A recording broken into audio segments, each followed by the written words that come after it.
Snowpocalypse. That's what I'm talking about right there. How's the weather out there? I think we got about 14 inches so far at the house, something like that. Dang, that's More impressive. than the last 2 years combined. Here, I'll show you some pictures here real quick. So Ooh, this purdy. is our garden, and you can see the little hats on these little covers we built for some of the plants. So this was like That's mid storm, and then this is like our lower area. I had to park the car at the bottom of the driveway because where these shoe marks are, that's my driveway. I got after I had to take my son to work because I wasn't going to let him drive the car to work in these conditions. understand So I understandable. I dropped him off. I came back up. I drove up the driveway about 30 or 40 feet. Car wouldn't go any further. I was just spinning. This is all wheel drive. It's a Subaru, right? And so Right. I just put my foot on the brake, and I'm like, okay, I'm just gonna go back.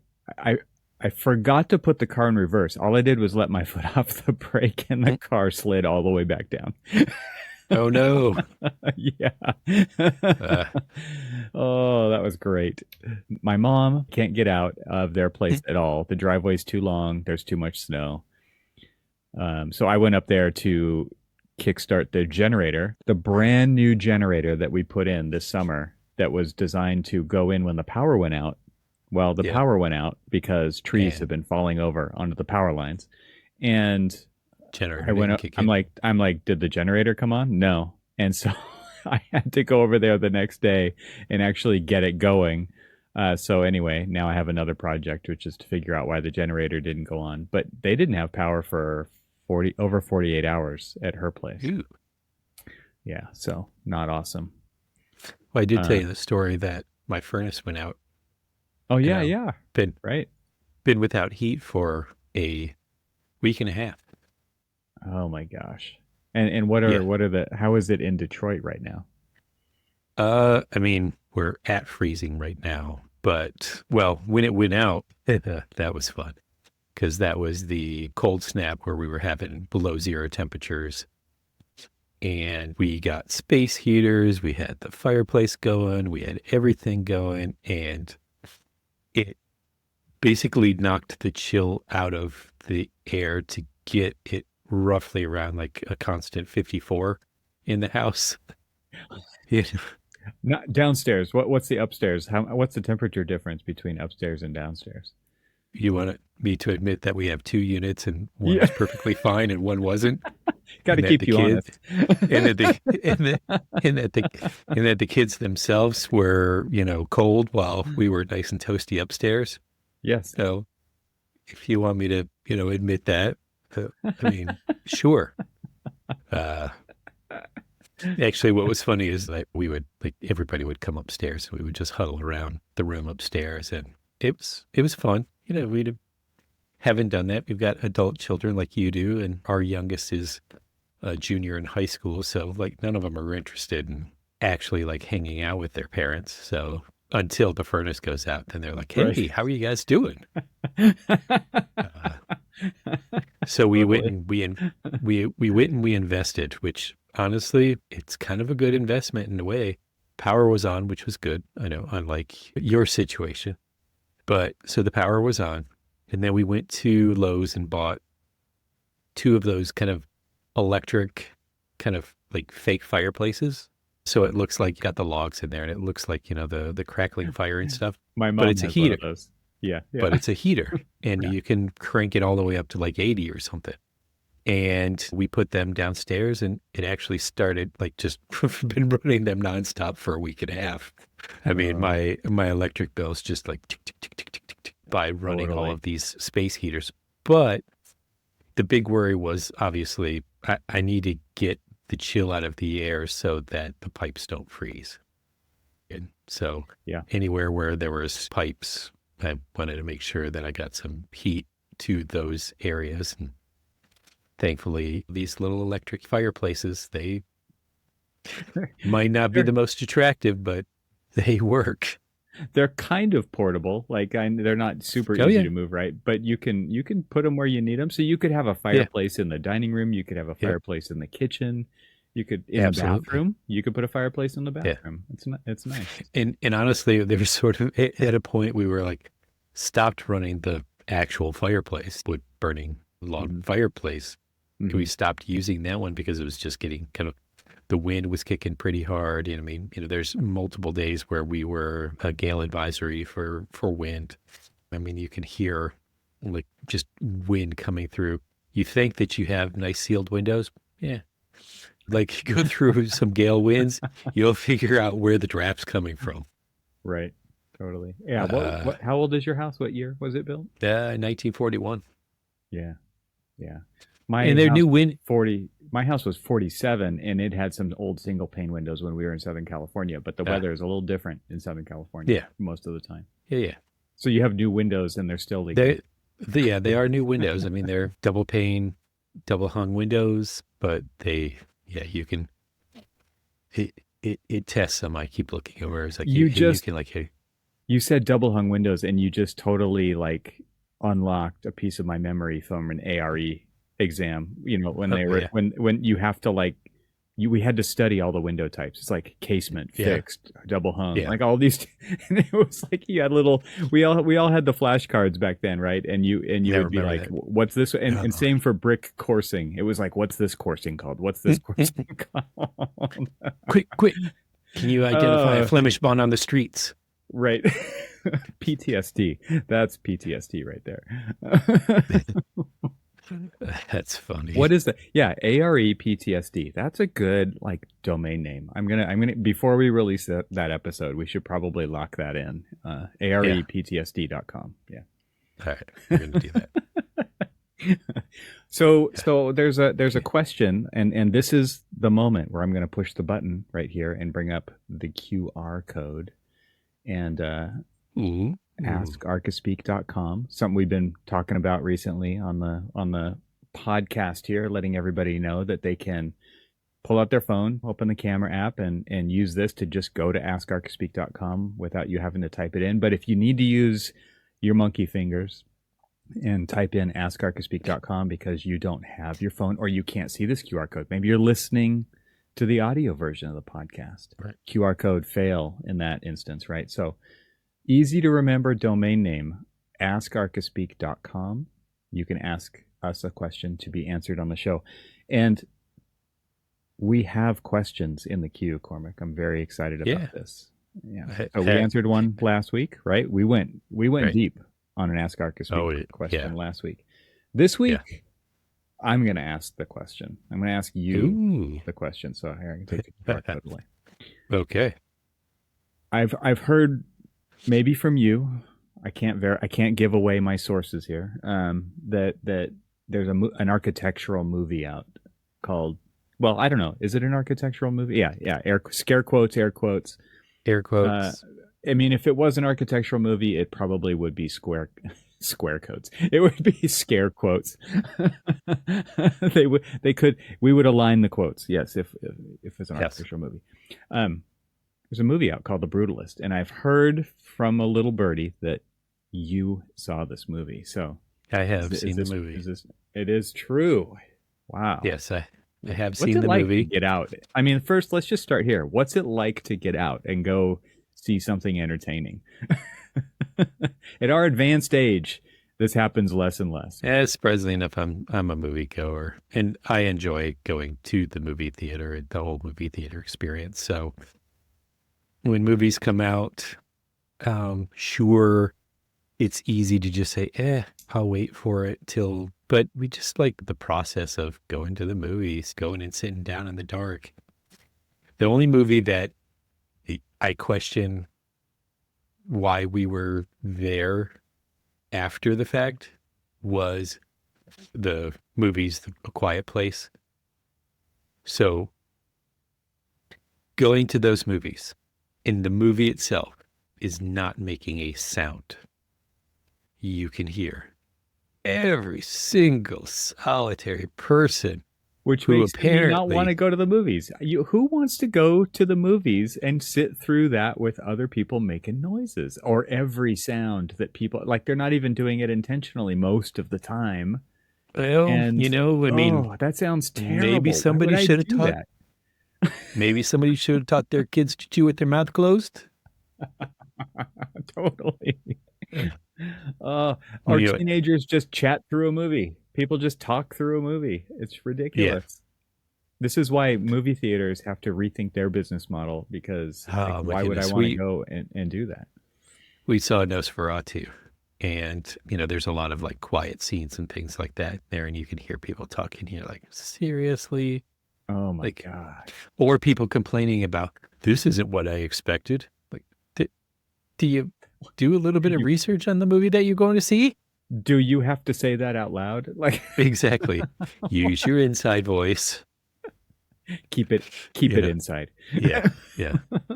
So I did see it, Okay. and it's interesting so because I've been listening to the audiobooks that we've been talking about, like Corb and now onto the Bauhaus and things like that. Um, it's interesting that they used kind of like an amalgamation of bunch of different archetypes, architecture of Can't even say it.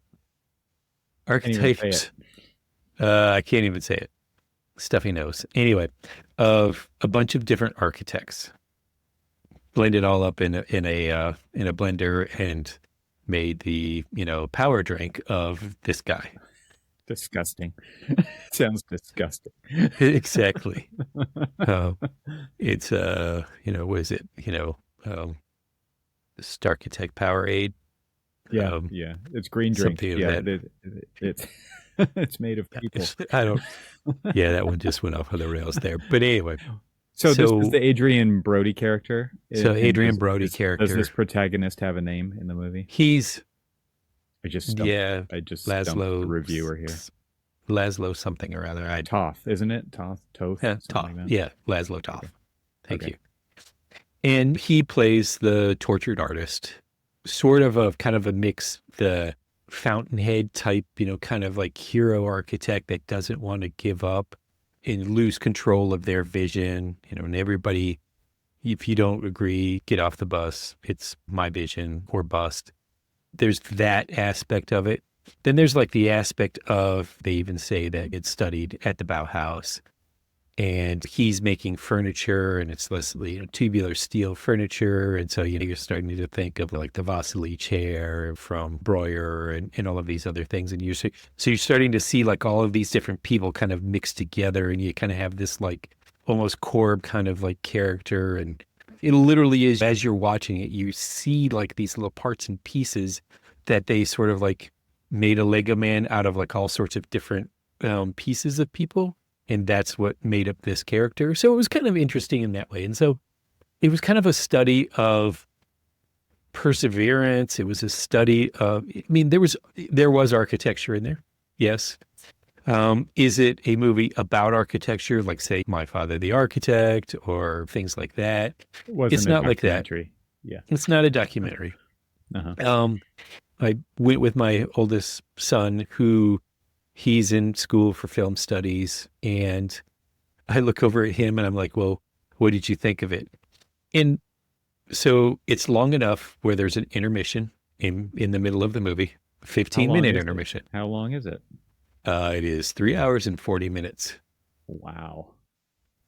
So yeah, Can we just say like that might be 3 hours and 40 minutes of torture for people who might go see this movie and it really could not be. enjoy it, or was it? So it Is was it really a in polarizing movie from that respect? This episode is made possible with support from TimberTech. The conversation around outdoor spaces is being redefined. TimberTech, everything wood should be, is at the forefront of a technical renaissance in synthetic decking, transforming how architects approach design. TimberTech's advanced materials merge innovative engineering with striking aesthetics. Proprietary polymer capping and precision color blending mimic the natural beauty of hardwood, authentic wood grain patterns, rich tonal depth, and elegant matte finishes. But unlike wood, TimberTech is built to endure, resisting moisture, fading, and even resist wildfires, with warranties that set a new industry standard. Sustainability drives this renaissance. TimberTech boards are composed of up to 85% recycled materials. For every 15 by 15 TimberTech deck, up to 40 full trash bags of recycled PVC are kept out of landfills. A closed-loop manufacturing process ensures these materials support both your designs and the environment. Flexible design options empower your vision. From multi-width boards to heat-bending capabilities, TimberTech pushes the boundaries of what outdoor spaces can achieve, seamlessly blending with the indoor aesthetic. Explore the advancements behind this shift. Visit timbertech.com/architects with an S to access samples and reimagine your next project. TimberTech, everything wood should be. Go check out timbertech.com/architects and check out everything they have to offer, and let them know that you heard about them on the Archispeak podcast. Our thanks to TimberTech for supporting this episode. Now let's get back to the conversation. Is it really a polarizing movie from that respect? In my opinion, it was kind of a tale of two movies, the before and after intermission. Because after intermission, sort of started to go off the rails a little. And I know that everybody's like, it was definitely beautifully filmed. I mean, it's, a fantastically filmed movie. And to be quite honest with you, I mean, I thought Nosferatu was a beautifully filmed movie. I mean, just the way it was filmed and kind of like the mood that it created. And this one did that as well. The cinematography, the lighting. Oh yeah, absolutely. The costumes, the settings, all of that. And this one kind of captured that with the kind of, didn't have necessarily the flowy cape kind of architect, but it was still, you felt kind of like the presence of him. So Adrian Brody, I had no real notes for, other than the fact that there was some storylines, and I don't know how much you want me to give away of anything. I'm wondering, like, what do you think? I mean, would this conversation be better if we just say spoilers? Spoilers are going to happen. I could say, well, how about this? They focused on so many different aspects of his life, kind of like his character flaws, his moral behaviors, and all of this other stuff. But they were trying to frame it as the tortured artist. But when it started to kind of go south for me, and this was kind of like the conversation that I was having with my son. So I look over at my son at the very end of the movie. At an intermission, we were both kind of like, okay, this is not bad. I mean, a few things were a little off, but I mean, overall, it's not bad. At the end of the movie, he's like, gave me the whole, he totally gave me a thumbs down. And I'm just what about you? Oh, what was your? I wasn't as harsh until we started. I was kind of floating in between. I was with a little bit of Southern movement, but then as we started to talk about it and then dissect, now we do this all the time. We sit and we dissect movies, like you and I. So like I went to see The Green Knight with him, and I came back, and as we were like dissecting the movie, I came back and I kind of told you, I was like, oh, you got to see that movie. It's a fantastic movie, beautifully done.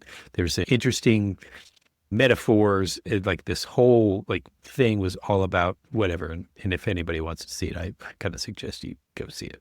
The Green Knight. How do you spell Knight? I think this was an Nighd, or was it with a K? K. I can't remember. Yeah. K. Okay, K. So it's like the knight in shining armor, the Green Knight. Yeah. Oh, absolutely. Okay. Yes. Okay. And so we always do these dissections of movies afterwards. We sit there and talk about it.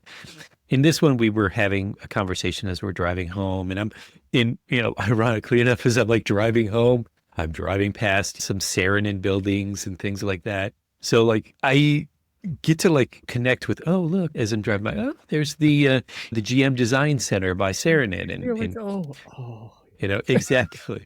And then there are these interesting plot devices that they use to talk about a narrative of his character or his morals or his belief and his like tortured artist kind of, but it was just like so odd how they did it.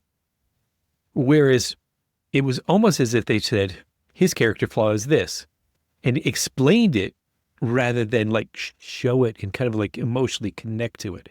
It was like these real quick kind of like, and he's this, and he's this, and he's this. And you're like, that for a 3-hour and 40-minute movie, you think you could have like told the story a little bit differently, a little bit better, where you felt connection with his torture, his pain, his kind of like agony of art and all of these other things. And it was just like, it might have just said on the script, Adrian, you will say that you're a tortured artist. I'm a tortured artist. Seriously, that's how you do it. I mean, like, it was just this, it was so, as we started to dissect the movie, I I started to like it less and less. I was like, Oh, okay. man, I thought you were I going to was go like, the other way. I was like, I Hmm. wanted to like the movie. And as we started to talk about it, as we were like, well, why did they do this? You know what? That's a good question. Why did they do that? Well, Hmm. why did they do that? And to be quite honest with you, the building, it was sort of shit. So I okay, kept so my saying, question, finish this thought, but then I have like a okay, really, I they think, like kept to the showing core this, question that I want to ask. they kept showing this scene where you'd basically go up this ramp, this brutalist building, you'd go up this ramp. So you're up above grade level and you'd go into the building, but you would almost be, you you're walking through this, I don't know if it was flooded or whatever, but it was all filled with water and all of the columns and stuff were raw concrete and everything else. And it looked unfinished, but it almost really looked like the basement, not an elevated level. And you're like walking through it, and I just kept saying, "What, what's with the water? Like, what's with the water?" I kept thinking in my head, I'm like, "Really?" Was it art? And Was this an artistic statement in the movie, do you think? it could have been. It wasn't Maybe you're obvious. not, yeah, maybe you're I just not there, might Cormac, not yet. be in tune with Right. with what they're With saying. And what's so interesting because I am one who doesn't like to sit and read reviews ahead of time. And you and I were talking about this beforehand, and you're like, "Well, I've heard sort of hit or miss reviews on it." And my son heard hit or miss reviews on it. I'm like, I don't really care. Well, so He, here's what I experienced, and I wanted to bring this up, so I'm glad you said that. I've actually heard people, and I didn't look at any content about this, like reviews. I did not look up actual critique of the movie by movie critics. It was just right, people mostly posting on the Entree Architect Facebook page saying, "Did anybody see this movie?" And then I would see a comment as I was trying to scroll past it because I right, didn't want to know about the movie. right. And the comment says like, "I walked out on the movie," or "I left at the intermission," or Yeah, I wish I could get that time back in my life. And this was not, I don't want to give anybody the idea that that was most of the comments, because it wasn't. It was just a yeah. few that stood out to me. So I don't know kind of the general sense. I'm getting a better sense from you, I but I was, wanted to bring that up because I'm just curious. Like, could you see why that would be the case? oh, yeah, yeah. I mean, as we were walking out, actually, I did notice that there were people who left at intermission. Because it, I look at it this way. I mean, not very many. I watch good movies, bad movies, and everything in between. I mean, Mhm. I can actually be entertained by watching Birdemic, mostly because it's an absolutely absurd movie with horrible graphics, horrible acting, and it's just absolute garbage. However, it's kind of like when you're driving past a car wreck that you just gotta stop and like stare at it. Movies like that, I'm just like, you know what? I'm gonna give it, like Sharknado. I've seen all the Sharknados. They're horrible. Acting is horrible and everything else. And you look at him and you're like, wait, how did you have this like very successful career? This is where you landed.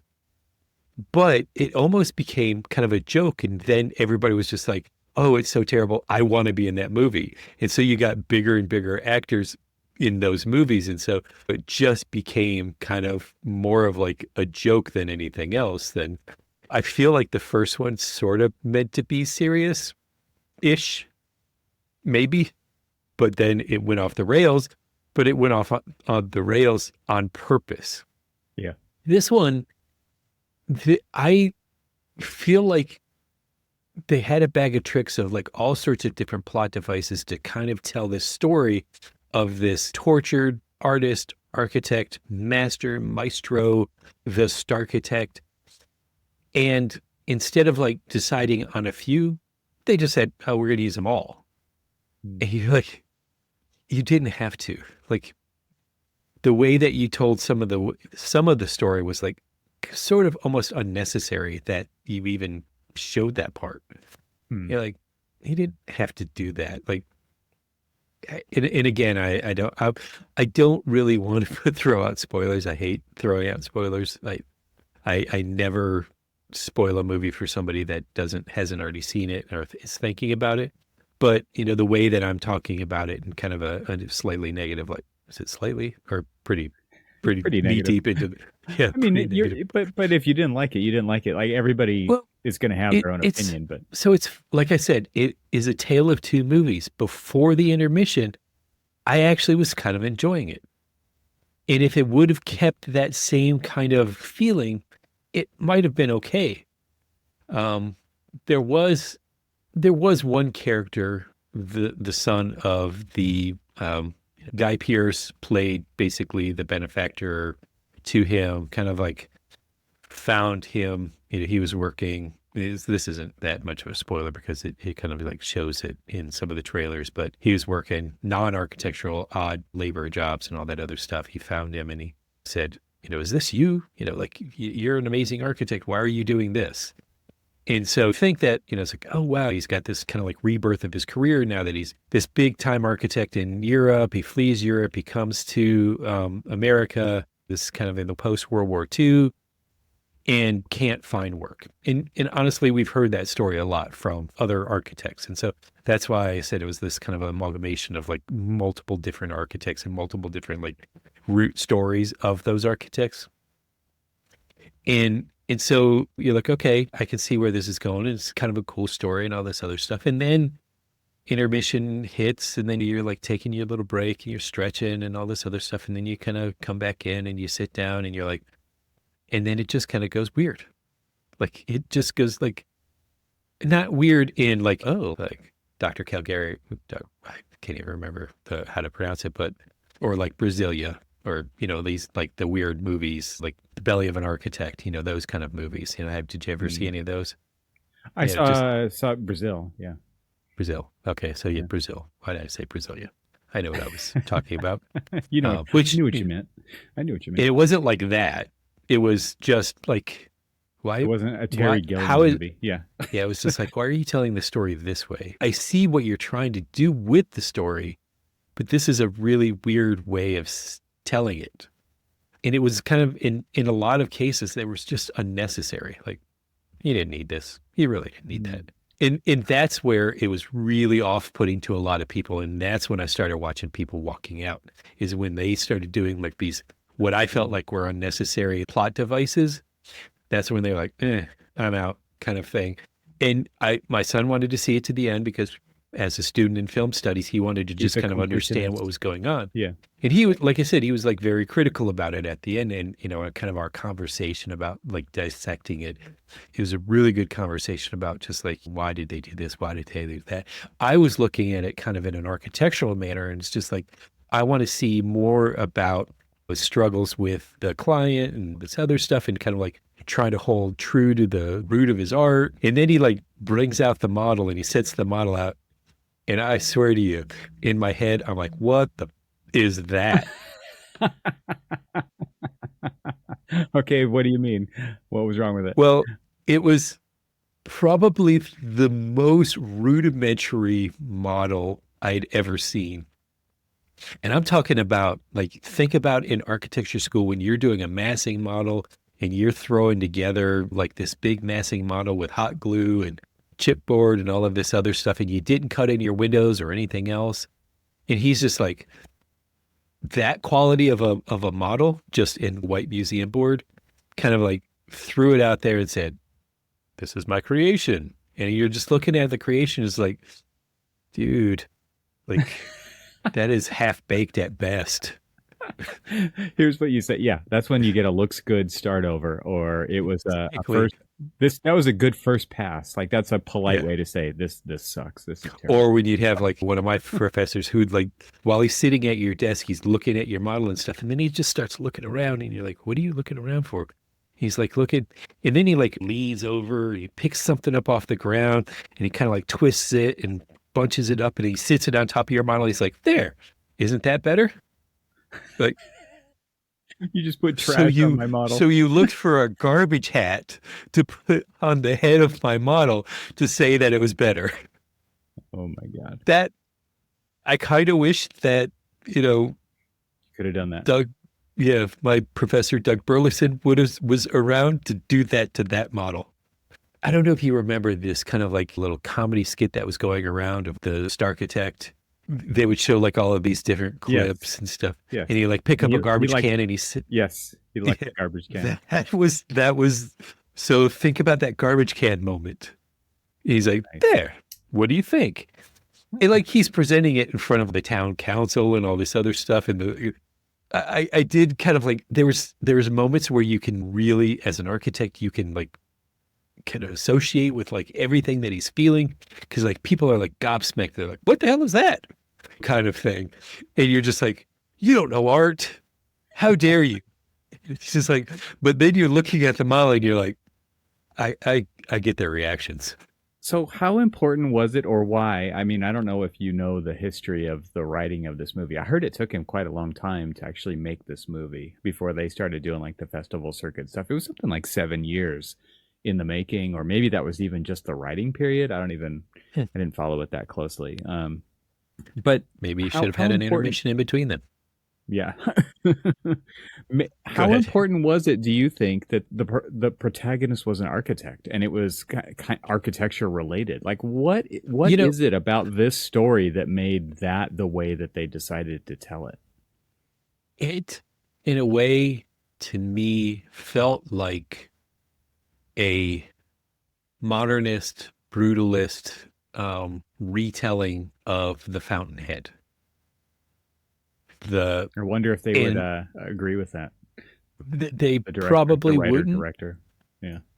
but if you think about Howard Rourke and his kind of like stance of it's my way, the highway, got fired multiple times, career dip, all of this other stuff, they kind of like had that same kind of path for him, for Adrian's character, that you were just like, I can see the connections between the tortured architect, the people just not understanding what he's trying to accomplish and all that other stuff. And kind of this, I'll show them kind of effect, that I'll show you like, the best thing that you've ever seen, this emotional experience and all of that other stuff. And you may not get it when you see it, but when you experience it, it's going to be that.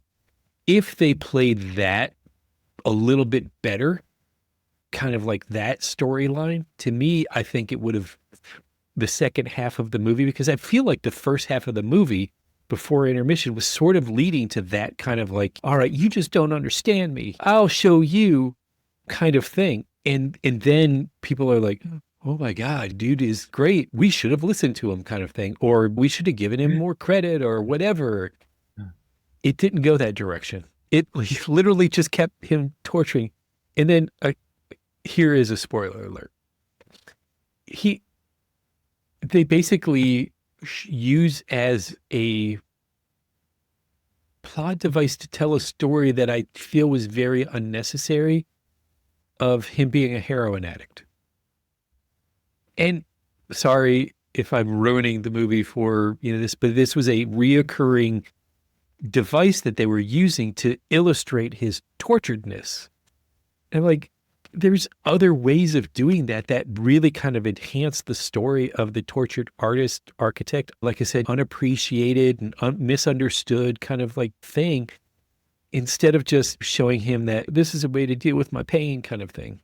That's when it started to go off the rails. I'm like, you don't have to, I don't know. I was being a little hypercritical, and I was just like, I don't believe that this, now I don't feel sorry for him anymore.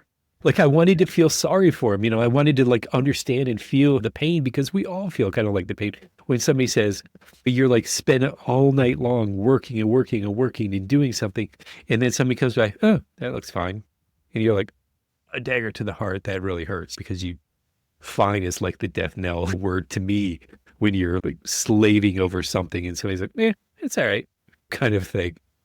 Right. I wanted them to play that kind of story, because they were trying to tell that story as the tortured artist, but they then told it, or it was just like, it started to become unappealing to me that his struggle was anything more than a self-inflicted wound of his own ego. It was just like, now he's I'm going to keep it clean so I don't have to edit out some things. But anyway, So why the brutalist? Why brutalism? What do you think the why did that stick? I Because it think could in have. a way that device of that particular type of architecture probably was again to try to like amplify the misunderstood, Yeah. the Okay. misunderstood artist. And I truly, and so it worked, and that was a Did good they part of it. I just wish that they would have played that a little bit more. did they explain brutalism at all in the No, movie? Like if somebody no, went in no, no, not no, no, no, knowing no, what no, that meant, so they're not coming out with any no. new information there. Any non-architect who didn't know what brutalism was or didn't understand that would have looked at this building and basically said, what the hell is that thing? This big, massive, monstrous kind of like sitting on top of a hill, concrete, windowless form with these big, massive towers and stuff on there. They would just look at it and say, what the hell is this? And I kind of don't necessarily think that that was a bad thing because the reaction to the work as he was presenting it to the non-architect or the non like art appreciator was very much the same way as what you got from the audience. And that actually worked well. And I was okay with that. Like the way that they did it, it was kind of cool because again, it was all about the misunderstanding, underappreciated, tortured artist. You don't understand what I'm trying to do. When people looked at Pollock's work and they're just like, I could do that kind of thing. I don't understand it. What the hell am I looking at kind of thing? And that was kind of the intent of not really explaining the evolution of what brutalism is or things like that. And so, they showed like some of his early work and they showed him being an architect from the Bauhaus. They showed very Bauhausian kind of like work that was in Europe. And when he was building furniture and stuff, he was doing very Bauhausian, like the Vasily chair and things like that. That was like his creations or was that kind of work. And so they showed that modernist kind of like, early works. And if you think about it, like it's interesting, like if you use Breuer as a good example, because they kind of used him as an example of, like how he sort of evolved. I mean, Breuer's known as a brutalist. I live in a town that has a library done by Marcel Breuer, and it is nowhere near brutalist. It is modernist to modernist hilt. It is brick. It is big glass. It is a Calder sculpture that was built for that particular space. It is amazing. I love it. It's not like anything to write home about. It's a good, competent, very nice modernist building done by Marcel Breuer. But you don't think of him that way. You think of him as a brutalist. And okay, so like we don't really know what was he following the fashion of other architects. I mean, because you don't even think like there's Saarinen. We think about all these different things, but he was a brutalist. He did a lot of brutalist buildings. Kahn, all these other ones, you look at their early work in the transition. So, I'm going off on a little tangent here, but you see what I'm saying is like, you don't really see that kind of like the It didn't evolution define of them. like That why they that went from, style. it Yeah. didn't define it. Right. And so I Right. think this one was just his way of like capturing an emotion, capturing this overall feeling. And the way that he explained it, I was excited to see the building. And they never really kind of like showed you those few things, except for at the end, they were talking about this not at the end, but kind of nearing the completion of the building. There was some events that happened, and then they went into the building, kind of like this center space where the skylight was coming through and shining down on a focal point. And beautifully done, beautifully filmed. Cinematography was great. Staging, lighting, all of that stuff was like well done. And it kind of like captured the emotion that he was trying to go for with the building. And so I don't necessarily think, from a positive view, I don't really necessarily think they needed like all of the architecture to really kind of like talk about this tortured architect. Hmm. I just think that some of the things that they used to depict him as the tortured architect were either too quickly done and resolved that he wanted it to kind of be pulled out a little. Yes, it was a 3 hour and 40-minute long movie, but maybe you could have made some choices of not showing some things and showing other things that kind of stretch them out a little bit more, so you understood the pain, the agony of like the desire to create and things like that. When you just didn't get satisfied, the satisfaction of resolution on like all of the things, because they had a big old box of like a bunch of things in his head, and instead of like editing it out, he just threw it all in there, and you're just like, you didn't have to. It's like you think about us when we go through our process, when we like got 1,001 different ideas, but of course Yep. you're not going to present 1,001 ideas to the client. You got to edit down. And Right. I feel like he sort of missed that memo about editing down all of his ideas. Man. I don't get to go out to the movies that often, but I just rewatched the other night. We did watch a movie and we watched Inception again. Eh, And that has I- got to be, to me, one of the best movies ever made. And it's just absolutely so detailed and incredible, and there's so much depth to it. And I mean, it's a longer movie. It's not that yeah. long. There's no intermission. Yeah. And I imagine that like to get to the level of that has got to be really Mhm. difficult, to get to that kind of Yeah. level of being able to craft a story, put it on a big screen, make an incredible score, have an incredible cast, all those things. Like, this Yeah. is not your first movie. And I'm pretty sure that the movie that you're talking about is probably not that writer director's first movie either. Do you know Right. any of that person, of his history that I led up to don't. this? My son was telling me a couple of movies that this director has done before, and I wasn't familiar with them, and he's seen them, and that's why he was somewhat disappointed in like these other movies that he's done were actually so much better than this one, But he talked because about this as if it was like his life's work. Like, this was really a his like pinnacle magnum movie opus. for him. Yeah, yeah. Well, I mean, one of the things that, since you bring up Inception, one of the things that's really interesting about Chris Nolan and his work is that he's got an idea, and it's the big idea, and he world builds around that idea, but everything is there to support the idea, and it doesn't really distract from or take away from kind of like that goal, that main It's the point. partie diagram. Yeah, yeah, Exactly. And it's just like yeah. everything that you do is in support of that idea. And if it doesn't support, or if it's confusing to it, then it's kind of Gone. pointless. And Yeah. so he is a master at editing out the pointless thoughts about what's next and stuff. I mean, I've grown an appreciation for Inception that when I first saw it, and I didn't like the movie, but then again, I'm not a big fan of the lead actor in the movie, and kind of shy away from a lot of his movies. But then as he gets older, his acting is less contrived, in my opinion, and more it's like, oh, okay, yeah, he's evolved, he's gotten better. And not very many people share my opinion about that. So it's just like I've shied away from a lot of those movies. But then you and I have talked about this and my initial disdain for Inception, and then I think you chastised me once where you said, "Oh, you got to give it another shot" or something like that. Can't recall, and I did, and it is a beautifully done, interesting movie. I still have You're not issues gonna. with You're not saying it's I, the I best movie ever made. I still have issues with DiCaprio, but whatever.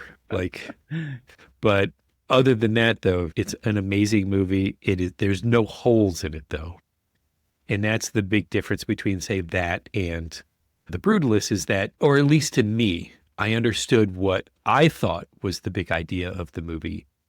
And the problem that I had is that I couldn't see some of the things that he used to tell a story of that big idea, like, were even, there was like no point to them. There was like, they didn't support the story. They were distractions, or they were superfluous. Mm, It's like, you don't need that. Like, mm, that wasn't necessary. Like, that doesn't tell the story or doesn't support the story. And you're just like, I mean, but that was, again, me. And in here, okay, so this is something that's kind of interesting is last semester, when I was teaching the students about how to work on their final presentation, I said, you control the narrative. Everything that you create in your presentations has to support that narrative. If you feel like it's kind of like going off in one direction or another, and you've got these tangents going on. Chop them off, get rid of them. Don't tell that story. Tell the story that you're trying to tell. Don't do anything more. This movie did that. They tried to do too much to tell. It's just like, but this and this, but also this. Don't forget this kind of thing. You're just like, dude, stop. Enough. You know, I it's like think the shiny red ball. Squirrel. That's the different. Yeah, and that's the difference between like trying to be clever and Yeah. show everybody everything, Yeah. beating them over the head with all the tricks that you Ex- know, exactly. versus Yeah. clarity. Right? Yeah. It's Clarity just is like, the opposite of that. and it's like some architects that kind of do that as well. It's just like sometimes I kind of critically say, "Oh, look, it's gimmicky architecture," because I'm trying all the tricks in my bag, and you're like, I see what you were trying to do. It's just it's really weird how you got there, and all of the stuff that's supporting it is just like that's not needed. That's not necessary. Well, Why? you're also a very practical project architect, Cormac. I mean, you don't like flair. Ouch. You don't like flair. I know you. I like cleanliness. I like Yes, you do. clarity. You do. No, that's fine. And that's fine. Yeah, So I'm interested to I feel like I have to check this movie out, and then you do. we have You to do. chat again. Yeah. We've got to revisit this. I'd love for you to watch it and just have that.